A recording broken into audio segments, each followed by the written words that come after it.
Jessica Dennis is a senior UI engineer from the Washington, D.C. area, and also a person with some experience doing and saying thoughtless things. She is here to tell you how to stop digging and pull your foot out of your mouth when you find out you've messed up.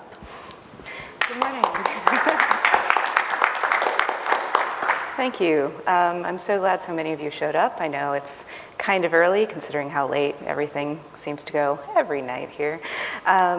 So I'm a senior UI engineer at Faux, which isn't relevant. I'm not representing my employer, but I am representing people who sometimes make mistakes, which is presumably all of us. I've been on both ends of good and bad apologies, so hopefully I've got some insights that may help some of you.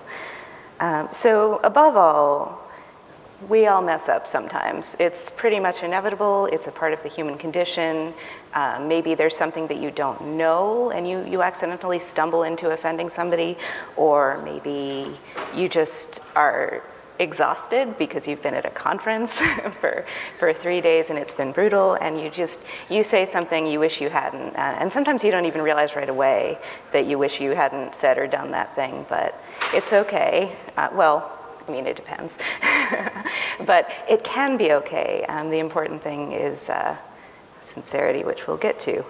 So it's important to remember that being called out on something, be it in person or on Twitter, is actually kind of a good thing. That means that when somebody lets you know that you've done something that you probably shouldn't have done, that's a learning experience, and we should all always be grateful for every learning experience that we get. So sometimes, like, your first impulse when somebody's says that was actually kind of racist is to be like, no, I'm not racist, nothing I could possibly have said is, but that's totally the wrong impulse. So the first thing you need to do is squash that. Because it's actually kind of a compliment if somebody calls you out on something that you've said or done, because it means they think that you're capable of improving. I mean, when people have offended me and I know that they're just garbage people forever, I don't even bother. I just block them and move on. So let's talk about what goes into a good apology. The first thing, as I've mentioned, is that you need to stop. You need to think for a second before you say anything at all, because this is the point where you can really make things much worse or start to make things better. Pause for a minute, take a breath, let go of any feelings that you might be having at the moment, because at this point, your feelings aren't super important. When you're apologizing to somebody, it's all about their feelings, which we'll talk more about shortly. Dispense with any impulse you may have to keep digging. Don't, there's a whole bunch of stuff. Well, we'll get to the don'ts in a minute. There's a lot of them. And then put on your empathy hat, which I assure you all have. It's in your back pocket. And think about the other person's perspective. If it's not immediately obvious to you why what you said or did is potentially hurtful or offensive, try to walk at least 10 feet, if not a mile, in the other person's shoes to try to see where they're coming from. So you need to own your mistake. And again, that plays into the letting go of defensiveness thing.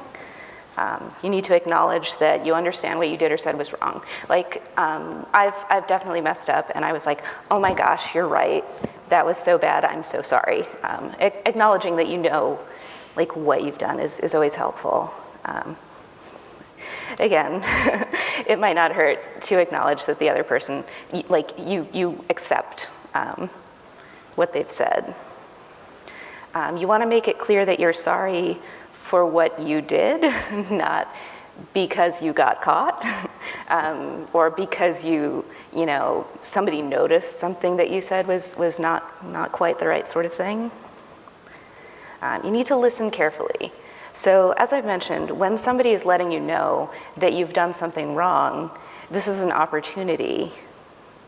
If they explain to you more about why what you said or did was beyond the pale, pay very close attention, because this is emotional labor that the other person is doing for you that they're absolutely not obligated to do. You are not owed that information, but it's extremely helpful for you to grow as a person. It's a precious gift on the part of the other person, in fact, because it's work. I mean, they're kind of putting themselves out there, not knowing if you're going to react like a troll on Twitter or like a good-intentioned person. And you want to be thankful. You might consider actually thanking the person. Thank you so much for bringing this to my attention. I'm so sorry. I'm going to, try to be better. Acknowledge their emotional labor. I know this must have been difficult for you, but I really appreciate it. But you need to make sure that you don't accidentally make it sound like this is something that you were owed, like it was somebody's job to call you out. So basically, just be more grateful and less like, I don't know. I can't think of a good example offhand, but sometimes you definitely fall into a speech pattern where it's like, like you're thanking a waiter for bringing you a coffee. This situation is nothing like that. It's important to fix it if you can. If there's something you can do right away, do it. Some examples of that, email a correction, like if you got somebody's title wrong in sort of an offensive way, like maybe email something out or delete a tweet. There are so many opportunities on Twitter to mess up, so sometimes you have the opportunity to delete a tweet, or better yet, quote reply yourself so that you can show people that you realize something was wrong and that you're working on fixing it. That's also an opportunity for you to turn your learning experience into a teaching experience for all the people who follow you. And if somebody lets you know that what you said was actually really sexist or whatever to somebody else, apologize both to the person reporting it to you and to the other person. But don't like bother them. But definitely, if you get the opportunity, if you find out you've offended somebody else and they didn't come to you, but you can approach them, it's not a bad idea. A really important thing to do, it's sort of like a Catholic confession. It doesn't count if you don't mean it, if you don't sincerely intend to do better in the future. So definitely promise to do better sincerely. So let's talk about some don'ts.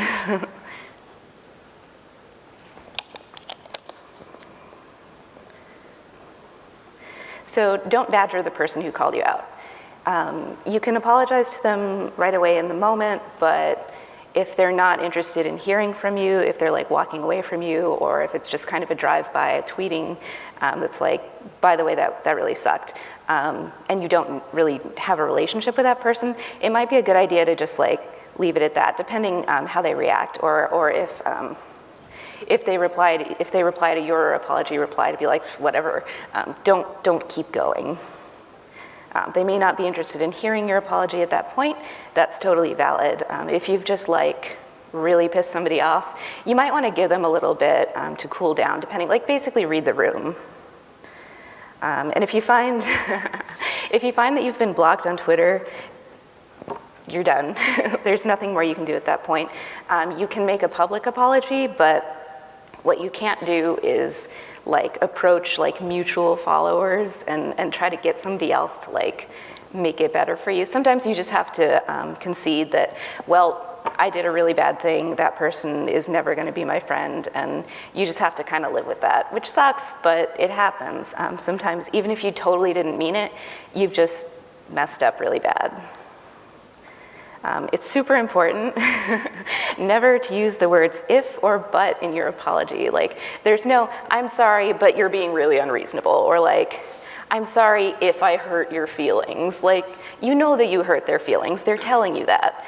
These are just like huge red flags of insincerity. You don't want to apologize for somebody else having feelings. This happens more often on Twitter when like usually it's a brand makes a faux apology. They're like, we're very sorry if some people were hurt by our, it's like, no, we're sorry that we did thing. You know, prove that you mean it. The more weasel words you use, really the worse your apology is, so you need to just not. Right, so the whole regret that some people were upset by this thing we did. Like, again, you're apologizing for somebody else having feelings, not for what you actually did. You need to apologize for your actions or words. Don't try to justify yourself. Don't talk about like, well, I have a friend who's Jewish. I know lots of women. I have a daughter. That's the worst one, I think. Well, it's not, but it's really bad. I have a black friend, it's also horrible. It's super not important. Like, all the good intentions that totally didn't stop you from doing whatever it is you did, irrelevant. The hurt that you caused, it's there. Regardless of whether you meant it or not, you hurt somebody, they let you know.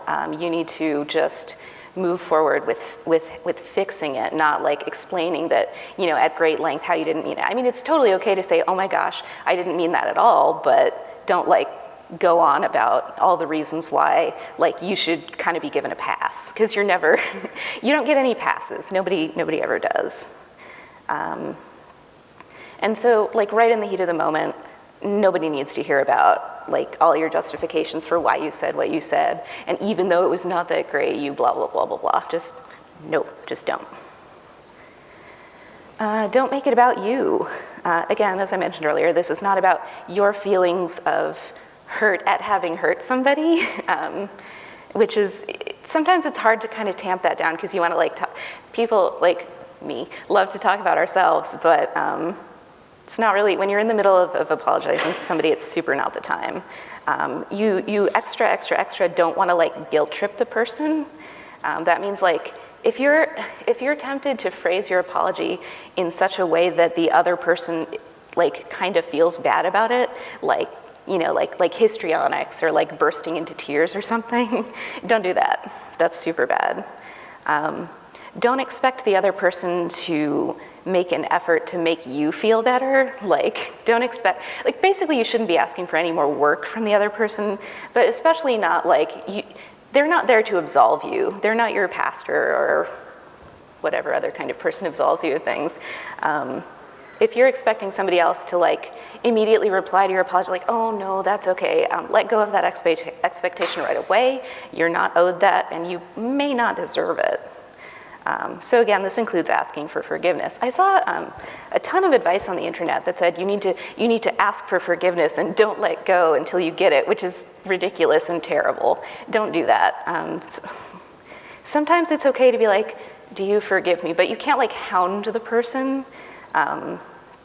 Because again, they're already doing work for you in a way that benefits you. So to ask for like more work, the work of forgiving you, like sometimes you have to just let people be mad at you, because that's, I mean, first of all, you can never stop somebody from being mad at you, but also like it's part of the whole process.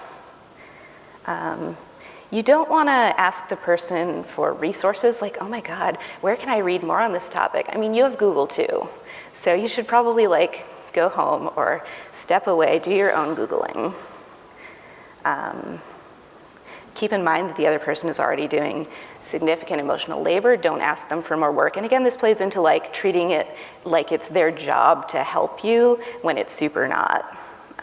So don't ask for more work from a person. Don't ask them to collect. Like if you know that the person like has a list of resources handy, like you somehow know that, but you've never looked at it, I guess it's okay to ask for like, can you link me to your thing that you already have? But in general, now's not the time to be asking for things. And what you super don't want to do ever is tone police the person who's calling you out.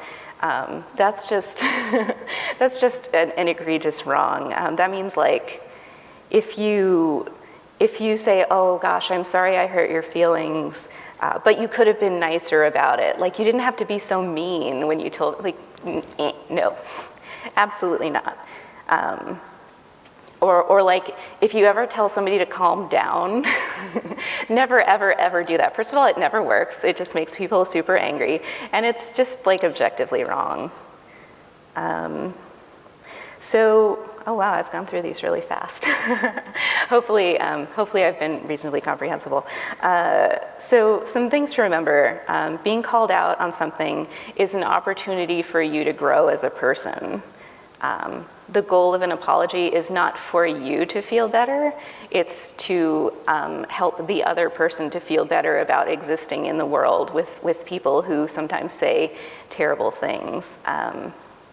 it's important to respect the emotional labor of the person who called you out, because again, it's really hard sometimes to let somebody know, by the way, that was a really sexist thing for you to have done. And you don't deserve cookies. So there's this idea of like diversity cookies or like ally cookies where it's sort of like a performative thing. Like, I mean, don't make it a performative apology, obviously, and don't expect like, don't try to apologize in such a way to like gain the admiration of others, because that's super insincere and useless and terrible. So a truly meaningful apology is followed by a change in you. So somebody has called you out, you've learned something, and you really do need to try in the future to just be better and do better and don't fall into the same traps. So since that's everything that I've got, any questions?